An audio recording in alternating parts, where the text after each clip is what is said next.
एक कायर कभी लड़ता नहीं और एक योद्धा कभी रुकता नहीं। तो अपने जीवन में योद्धा बनिए और जब तक अपने सपनों को प्राप्त नहीं कर लीजिए तब तक किसी भी हालत में रुकिए मत। और आपके सपनों को प्राप्त कराने में हम आपकी सहायता करेंगे। चलिए, मैं हूँ अबीहा इंतखाब और मैं आपके इतिहास के डर को पूरा समाप्त करने आई हूँ। चलिए, आधुनिक भारत का इतिहास में हम एक बहुत महत्वपूर्ण विषय टॉपिक बंगाल विभाजन यहाँ पे पूरा पढ़ते हैं। मतलब ये विभाजन कैसे शुरू हुआ, कैसे उफान पे पहुंचा और कैसे इसका पतन हो गया और इसका निष्कर्ष क्या निकला, हम उस पर भी बात करते हैं। चलिए देखिए, मैं बहुत महत्वपूर्ण बिंदुओं पे बात करूंगी क्योंकि मेरे जो एक मेरा विचार है, मेरा थॉट है, मेरे हिसाब से कि जीवन में आप शिक्षा काफी व्यापक है, काफी व्यापक क्षेत्र है, तो संकुचित मात्रा में उसे प्राप्त कीजिए। जिस उद्देश्य को आप प्राप्त करना चाहते हैं उतनी ही मात्रा में उसे प्राप्त कीजिए। ज्यादा उसमें अगर आप बहुत डीपली चले जाएंगे ना तो फिर दिक्कत हो जाएगी, फिर आप एक ही विषय में खो जाएंगे। क्योंकि देखिए, मुझे प्यास लगी, अगर मैं मरुस्थल में कुएं को खोदूंगी तो वहां से तो पानी मुझे प्राप्त नहीं होगा।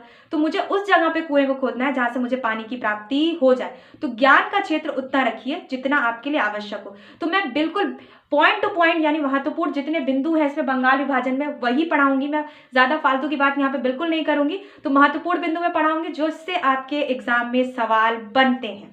चलिए, तो मैं पॉइंट टू पॉइंट बात करती हूँ। पहला पॉइंट, बंगाल विभाजन। जैसे कि बंगाल विभाजन जब हमारे जहन में आता है तो एक नाम आता है लॉर्ड कर्जन। लॉर्ड कर्जन उस टाइम गवर्नर था, तो उसने बंगाल का विभाजन किया 1905। लेकिन उसके दिमाग में यह चीज 1903 में ही चल गई थी। 1903 में उसने कहा कि बंगाल एक काफी बड़ी प्रेसिडेंसी है, एक काफी बड़ी प्रेसिडेंसी है, इस पे शासन करना काफी मुश्किल हो जाता है। तो इसको क्या किया जाए, इसका विभाजन कर दिया जाए, इसको तोड़ दिया जाए। इसने विभाजन के लिए यह उद्देश्य लिया। लेकिन विभाजन किया किस उद्देश्य से? 1905 में जब ये विभाजन हुआ लॉर्ड कर्जन द्वारा, लॉर्ड कर्जन ने 1905 में जब विभाजन रखा तो उसने इसका कारण क्या बताया? जो कारण उसने मान के इसको किया, सांप्रदायिकता। सांप्रदायिकता को उसने महत्वपूर्ण कारण माना और इसने क्या किया, बंगाल को दो भागों में बांटा। बंगाल को क्या कर दिया, दो भागों में बांटा। एक असम वाला क्षेत्र और एक शेष बंगाल। यानी मैं अगर बोलूं ये कलकत्ता और ये ढाका। ये क्या उसने बोला लॉर्ड कर्जन ने? उसने एक असम को बांटा और शेष बंगाल के रूप में बंगाल का विभाजन कर दिया। उसने यही आधार माना था 1905 में। देखिए, सांप्रदायिकता कहां तक पहुंच गई। लॉर्ड कर्जन ने इसका फायदा उठाया, या हम इसे बोल सकते हैं ब्रिटिश गवर्नमेंट ने हमारे सांप्रदायिकता, हमारे जो धर्मों के लेके हमारे जो विचार हैं उसका फायदा उठाया और उसने असम जो ढाका के क्षेत्र में आता था और शेष बंगाल कलकत्ता इसने बांट दिया। कलकत्ता को इसने हिंदू क्षेत्र के रूप में दर्शाया और ढाका को इसने मुस्लिम क्षेत्र के रूप में दर्शाया। देखिए, दिमाग इसका देखिए, फूट डालो और राज करो। तो ये इसने कहा कि ये मुस्लिम क्षेत्र है और ये हिंदू क्षेत्र है। और आपको जान के हैरानी होगी कि इन दोनों के जो बड़े बड़े व्यक्ति या अमीर व्यक्ति जिसे कह सकते हैं, बड़े पंडित और यहाँ के बड़े नवाब, इन क्षेत्रों के बड़े नवाबों को इस विभाजन से कोई समस्या नहीं थी। उन्होंने चुपचाप इस विभाजन को मान लिया, जबकि वो अंदर अंदर खुशी थे। इस विभाजन के विद्रोह में उन्होंने कोई भागीदारी नहीं दिखाई, बल्कि वो खुश थे कि विभाजन हो गया, अब उनका राज्य क्या हो जाएगा, सीमित हो जाएगा, उनके लोग होंगे, क्योंकि उनका दिमाग अलग था। ठीक, तो ये चीजें थी। तो आपने यहाँ पे देखा कि लॉर्ड कर्जन ने दो आधार माना सांप्रदायिकता में। उसने दो चीजें यहाँ पे देखी, हिंदू मुस्लिम उसने बांट के यहाँ पे, जिसे आप देख सकते हैं विभाजन किया। उसने एक शेष बंगाल बांट दिया कलकत्ता वाला और एक बंगाल उसने जो बांटा वो असम के क्षेत्र वाला, असम का क्षेत्र उन्होंने बांट दिया जो ढाका आता है। तो उस समय, क्योंकि बांग्लादेश उस समय नहीं था, तो उस समय की बात करते हैं, 1905 में लॉर्ड कर्जन ने सांप्रदायिकता के आधार पे बंगाल का विभाजन कर दिया। इसकी घोषणा कब की गई? देखिए, तारीख बहुत अच्छे से आपको याद रखनी है। 20 जुलाई 1905 को बंगाल विभाजन की घोषणा की जाती है। ठीक है, कब की जाती है? 20 जुलाई 1905। तारीख आपको बहुत अच्छे से याद रखनी होती है, क्योंकि इतिहास में सब कुछ खेल किसका होता है? इसी तारीखों का सारा खेल होता है। तो 20 जुलाई, तारीख पे तारीख, तारीख पे तारीख, आखिर में ये तारीख कब तक चलेगी? तो बिल्कुल वही वाला सिलसिला है। यहाँ पे हिस्ट्री में तारीख पे तारीख होती है। तो 20 जुलाई 1905 को बंगाल विभाजन किया जाता है। घोषणा की जाती, किया नहीं जाता, घोषणा की जाती है बंगाल विभाजन की। और ठीक आप देखते हैं कि 20 जुलाई के बाद 7 अगस्त को एक बड़ा आंदोलन खड़ा हो जाता है। 7 अगस्त को एक आंदोलन खड़ा हो जाता है, बंग भंग विरोधी आंदोलन। विरोधी आंदोलन, जिसे बाद में हम देखेंगे कि वो क्या कहलाएगा, स्वदेशी आंदोलन। ठीक है, उसका रूप बदल गया, स्वदेशी आंदोलन वो हो जाएगा। ठीक है, तो जैसे कि वो बंग भंग विरोधी आंदोलन, यानी बंगाल को भंग नहीं करना, उसके विरोध में ये आंदोलन था जो 7 अगस्त को शुरू किया गया। कहां से ये शुरू हुआ, कलकत्ता के टाउन हॉल से। कलकत्ता के, देखिए मैं इंपॉर्टेंट पॉइंट एकदम पढ़ा रही हूँ, यहाँ पे बहुत फालतू की बात है, जितने इंपॉर्टेंट वर्ड्स हैं आपको अच्छे से याद रखने हैं। 7 अगस्त को बंग भंग विरोधी आंदोलन स्टार्ट हुआ जो कोलकाता के टाउन हॉल से, और वहीं से एक स्वदेशी आंदोलन। मतलब आप सरकार को नुकसान कैसे पहुंचाओगे, सरकार को नुकसान पहुंचाने का कुछ होना चाहिए ना, तो उन्होंने स्वदेशी आंदोलन चलाया कि हमें सिर्फ और सिर्फ जो भारत में वस्तुएं बन रही हैं उन्हीं का प्रयोग करना है, हमें विदेशी जो वस्तुएं ब्रिटिश गवर्नमेंट बनवा रही है या बना के लाती है या बेचती है, हमें उनका प्रयोग नहीं करना है। तभी हम एक असहयोग आंदोलन, कुछ दिमाग में आया ना गांधी जी वाला, तो लेकिन ये पहले स्वदेशी आंदोलन था। ठीक, तो स्वदेशी आंदोलन हम पढ़ लेते हैं क्योंकि वो असहयोग आंदोलन कब आता है, 1920 में आता है। तो हम स्वदेशी आंदोलन पहले पढ़ेंगे जो 1905 में आया बंगाल विभाजन के द्वारा। अगर स्वदेशी, इतिहासकार कहते हैं अगर स्वदेशी आंदोलन को सही से चलाया जाता ना तो शायद देश कब का आजाद हो जाता। ठीक है, क्योंकि ये बहुत बड़ा आंदोलन बन गया था। 7 अगस्त को एक टाउन हॉल में बहुत से लोगों ने भीड़ इकट्ठा की और वहां से एक आंदोलन चला, बंग भंग विरोधी आंदोलन या स्वदेशी आंदोलन आप उसे बोल सकते हैं। स्वदेशी आंदोलन चलाया गया जिसमें सरकार के या उस समय बंगाल के विभाजन को लेकर बहुत विद्रोह किया गया। फिर भी आप देखते हैं कि 16 अक्टूबर को, यहाँ 5वां पॉइंट हम देखते हैं, 16 अक्टूबर को बंगाल विभाजन, 1905 में मैं लिख देती हूँ, 16 अक्टूबर 1905 को बंगाल विभाजन कर दिया जाता, हो जाता है, बंगाल विभाजन हो जाता है, जिसे बंगाल में इस दिन को 16 अक्टूबर को बंगाल में शोक दिवस मनाया गया।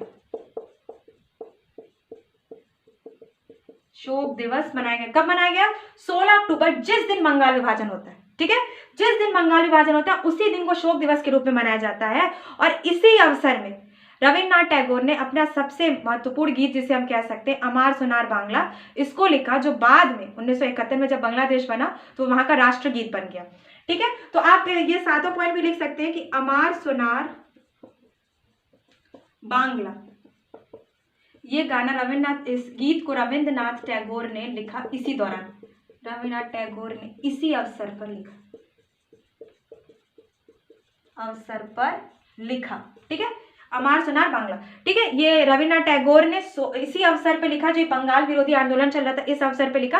अब चलिए देखिए, ये आंदोलन बहुत तेजी से बढ़ने लगा।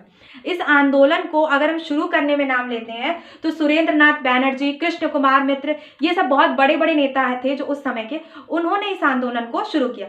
ये नरमपंथी थे। देखिए हम देखते हैं ना 1907 में सूरत अधिवेशन में कांग्रेस 2 गुटों में बढ़ जाती है, एक नरमपंथी एक गरमपंथी। उसकी यहाँ पे आप देख लोगे उसकी जड़, उसकी नींव कहाँ पड़ती है, इस बंगाल विरोधी आंदोलन में उस रसाकशी की शुरुआत होती है जो 1907 में 2 गुटों में बट जाती है।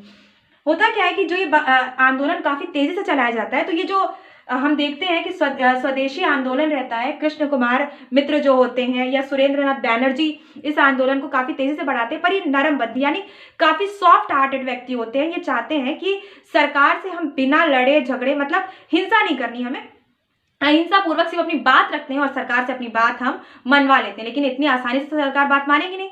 तो ये आंदोलन काफी चलता रहता है और 1905 में ही बनारस के कांग्रेस अधिवेशन में इस आंदोलन की काफी निंदा होती है। 1905 बनारस कांग्रेस अधिवेशन में इस आंदोलन की काफी निंदा होती है। कांग्रेस अधिवेशन में काफी निंदा होती है इस आंदोलन की।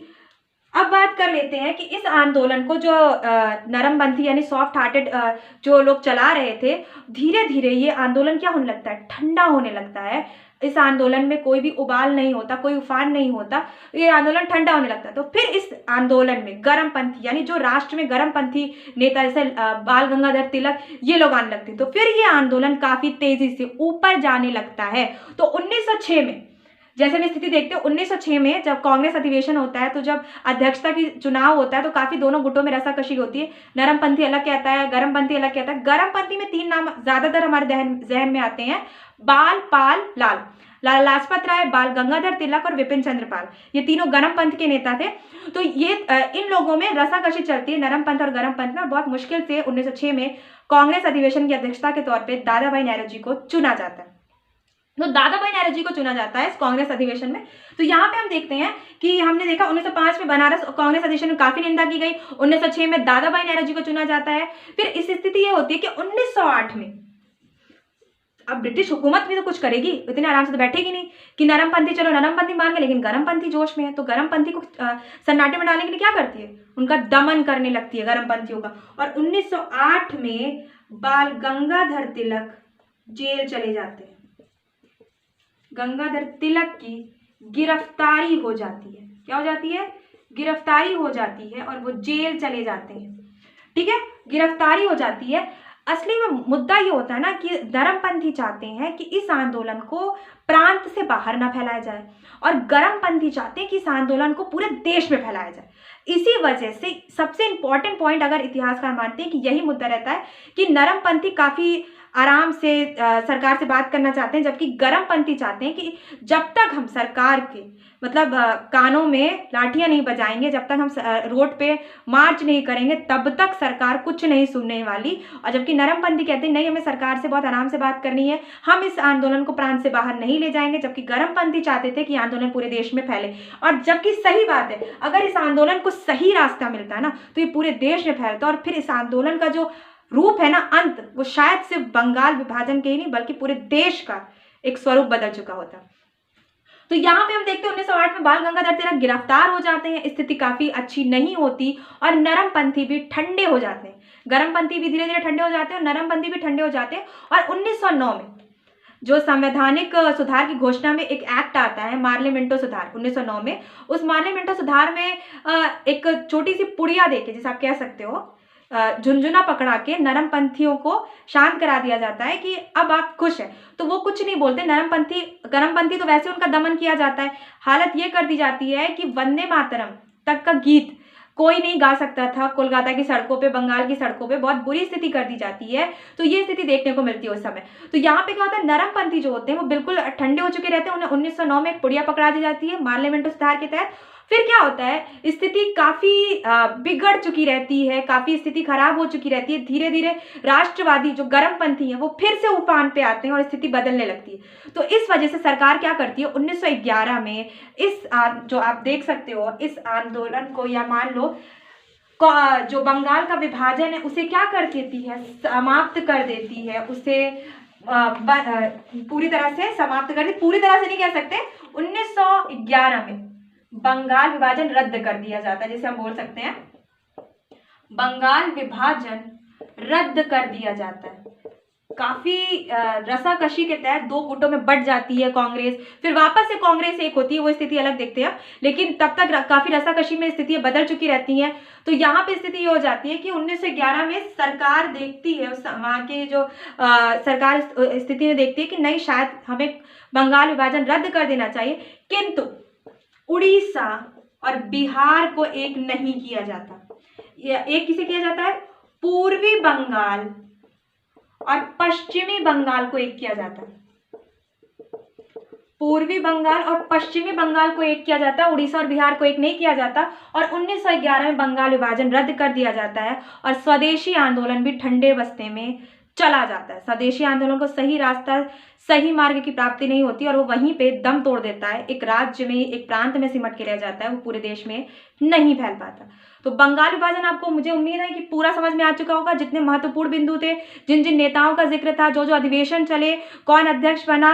1905 में जो मैंने बात की बनारस अधिवेशन जो हुआ था उसमें आपको क्या बात हुई थी, निंदा की गई थी। 1906 में जो दादा भाई नौरोजी बने, बहुत रसाकशी के तहत बने। तो मैंने बहुत इंपॉर्टेंट बिंदु जो थे वो सब के सब यहाँ पे क्लियर करा दिए। तो आज का वीडियो बस इतना ही। बंगाल विभाजन यहाँ पे पूरा आपका समाप्त हो चुका है।